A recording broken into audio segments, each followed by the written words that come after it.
ازيكم عاملين ايه؟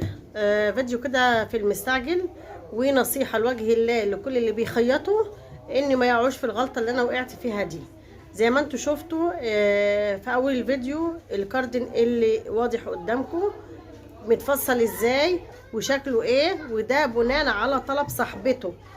توليفة الالوان دي على طلب صاحبته، مش مني انا عليا اللي انا ايه، هي شافت نوع القماشة اللي هي السادة وعايزة كاردن ايه زي ما انتم شايفينه. فالغلطة اللي انا وقعت فيها او مش وقعت فيها، يعني انا عملت بصراحة كذا مرة لحد ما شفتهوش، وعن طريق حد عايز يعمله هديه لحد او حاجه زي كده، فانا عملت له في غياب يا دوبك جاب لي حاجه على نفس المقاس او مقاساته تمام، او اللي هي جايبه له اعملي على مقاسي انا وهو ايه هي نفس مقاسي، وجت كويسه. بس المره دي خلتني ان انا فعلا حذاري للكل اللي بتخيط ان تعملي حاجه لحد انت ما شفتهوش، ولا تعرفي دماغه ولا جسمه شكله ايه، ولا يعني معلش يعني اللي هي بتتعامل مع الناس ومع زباين كتير وكده، بتعرف من بصة اللي زي للزبون اللي قدامها دماغه عايزه ايه. مجرد ان هو حوار بسيط كلام بتعرف دماغه بيحب الحاجات المكسمه، الحاجه الواسعه، نظامه ايه، مذبذب، متردد. فالمتردد ابعدي عنه تماما، يا اما تبقي حريصه انت طلباتك ايه وعايز ايه وايه اللي ينفع وايه اللي ما ينفعش. انا دلوقتي هوريكم اللي هي عملته لها انا. هي شافت حد عامله له حاجه فانا عايزه زي ده ونفس المقاس. طب ماشي خلاص، يبقى انت عايزاها نفس المقاس ونفس الشكل، هو يبقى اعمليه كله ساده زي ما انا ما كنت عاملاه ساده. لا بس هي هجيب لكم صوره هي عايزه زي اللي هي كانت لابساه زيه بالظبط. اختيار الالوان دي بقى دي مش اختياري، ده اختيار صاحب اللي هي عايزاه. وريناها كذا نوع قماش، يعني حد من عندي راح شاف المحل وجاب لها كذا تشكيله فقالت اختارت دي. يبقى انا دلوقتي اختيار القماش الساده واختيار القماش الملون ده مش من عندي، ده من عندها هي. ومع ذلك بعد ما عملته ونفس المقاس لا ما عجبهاش ده، لا اعملي لي الكم كله ساده. طب افرض انت جايبه قماش والقماش قليل ومفيش تاني وهتجيبي الدرجه مختلفه، يعني الحمد لله ان انا اللي جايبه القماش الساده. انا بجيب ساعات حاجه عجباني بجيبها، عجبت حد خلاص وعندي منها تاني. طب افرض انا ما عنديش منها، فما تقعيش في الغلطه دي وتعملي لحد. لا وكمان اعتمدي ان اللي يجيب لك القماش الزبون هو اللي يجيب لك القماش وانت تعمليه. جه في عيب، في ما فيهوش عيب، قليل كتير، يبقى ده قماشك اللي انت جايبه، تمام. وقبل ما يمشي تقيسي القماش وهل هيقضي ولا لا. يعني اقول لكم مثلا انا لسه جاي لي دلوقتي حد عايز يعمل جيبه فورمال، يعني عايزاها لتخرج او مشروع او حاجه زي كده، جايبالي وعارفه تليفوني وعارفه المكان وعارفه الواتس بتاعي، ومع ذلك جايبه قماش ما ينفعش جيبه صك اللي هي مظبوطه وهي كمان عريضه الجسم، فالقماشه خفيفه، جايباها كريب. قلت لها طب ما في، قالت لي الراجل هو اللي قال لي دي انسب حاجه للصك. قلت لها طب ارجعي لي انا قولي لي القماشه الجيبه الصك دي عايزه روزالين او سكوبا او حاجه قماش نوع تاني بس في نفس قوه التحمل بتاع القماشه الروزالين او السكوبا، وجايبها له وكده. فانا برضك بينت لها قبل ما تمشي، قلت لها القماشه دي تبقى خفيفه والقماشه دي فيها كذا.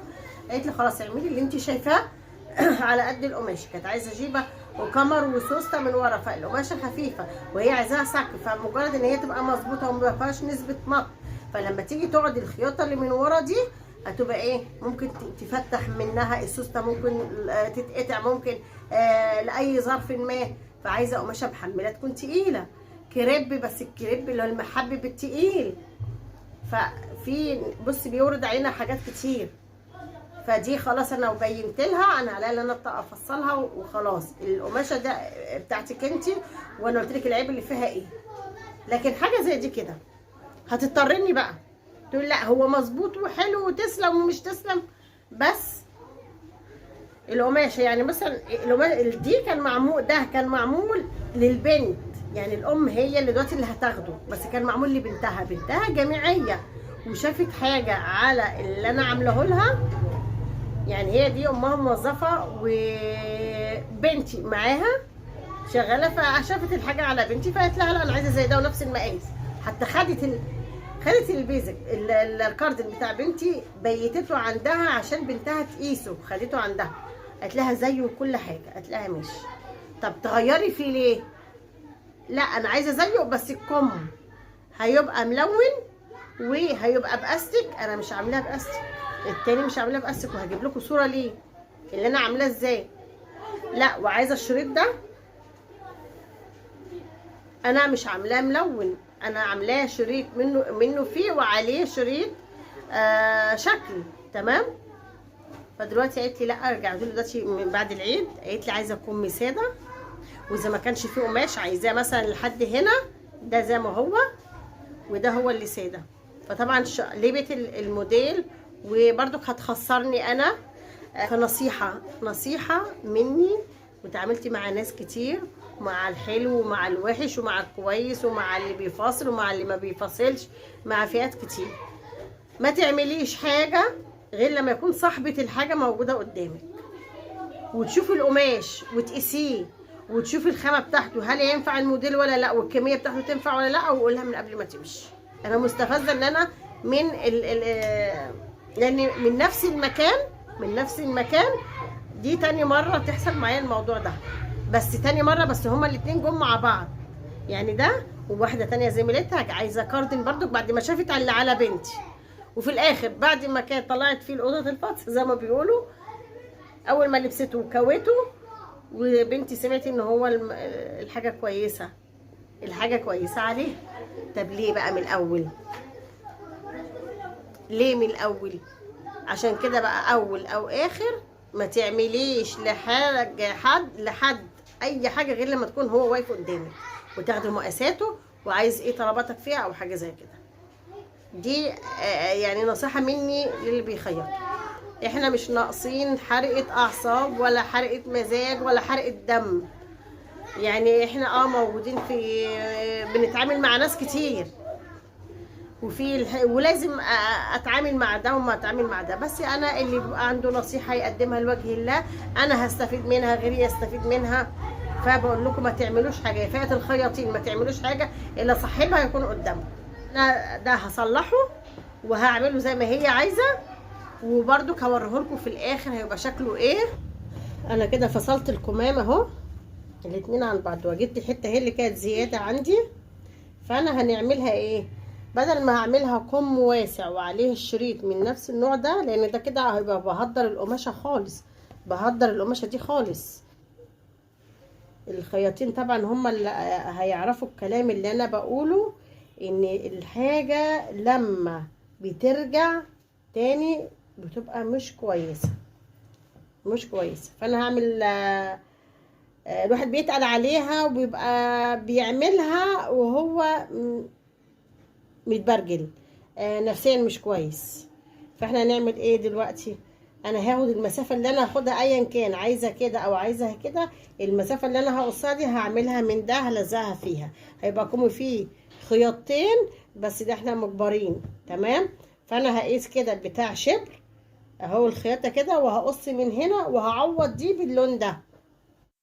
طبعا كان هيبقى افضل لو عملنا الكم الملون ده كله من نفس القماشه الساده، وبعد كده حطينا شريط على الكم على الطرف الكم وهو واسع. بس اللي القليل في القماش خلينا نعمل ايه جزء بس من الكم ملون، والباقي كله هيبقى ساده زي ما انتم شايفين.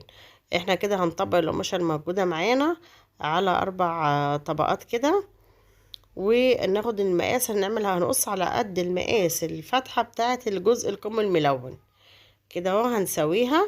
وبرضك هنقيس ايه الكم بتاع الكاردن اللي هو ده، فلقينا فيه زيادة شوية، فبرضك ايه هناخدها من الجنب كده. حتى لو الموضوع تقيل علينا ان هو الحاجة بعد ما خلصت، ده شغل على فكرة قبل العيد يرجع تاني، بس برضك لازم نعمل شغلنا مظبوط. بعمل الفرد بتاعي اللي هو خط النص عشان اظبطه على الكم وعلى الجزء الملون والسادة اللي هو بتاع الكاردن. انا هنا هون بحط اللي بعمل الفرد على الفرد بتاع الملون. انا بعمل في الجزء اللي هو قبل الاستك، اللي هو الجزء اللي انا هحطه عوضته عن المشجر اللي احنا قصيناها، بخيطها كده. وفي طبعا حركة بعملها كشكل ان المفروض تبقى دي بومبيه، فتبقى فيه كشكشة، بس انا عوضتها بايه، عوضتها اللي انا هعمل ليه شفة كده زي ما انتوا شايفين اهي. فانا بعد ما لزقت الاول خياطة عادية وعملتها اوفر، اروح اثبت الاوفر، ازحزح شوية زي ما انتوا شايفين كده، وخلي لي اكنها تانية خارجية، تديها شكل برضك في الكم، ميبقاش دي توصيلة وخلاص اكنه متعدل وكده، لا احنا عايزين نعمله كشكل. فهنعمله بالمنظر ده وهتشوفوه بعد ما يخلص شكله حلو. يعني برضك يعني مش عشان ان هو متعدل واحد يعني مخنوق منه ان هو، لا بصوا الشكل هو ده كده برضك لاخر لحظة. اللي بيعمل حاجة كويسة لنفسه مش لحد. باجي بقى بعد ما خلصت الكم، لزقت المشجر في السادة وعملت الشفة دي، اروح ملزقاه بقى ايه، الفرد بعمله على خط الكتف بتاع الكاردن واخيطه واعمله اوفر. هو الموضوع بسيط، بس اللي خلاني انا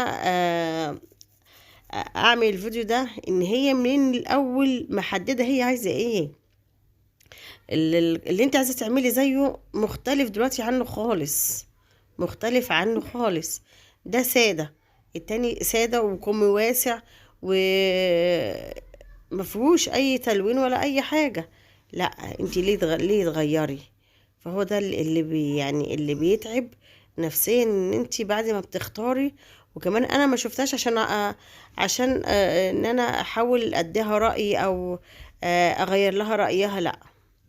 فعشان كده بقول لكم اهو، بص بعد ما خلص بقول لكم ما تعملوش حاجة لأي حد في غيابه، ودي نصيحة للمرة العشرمية اقولها لكم.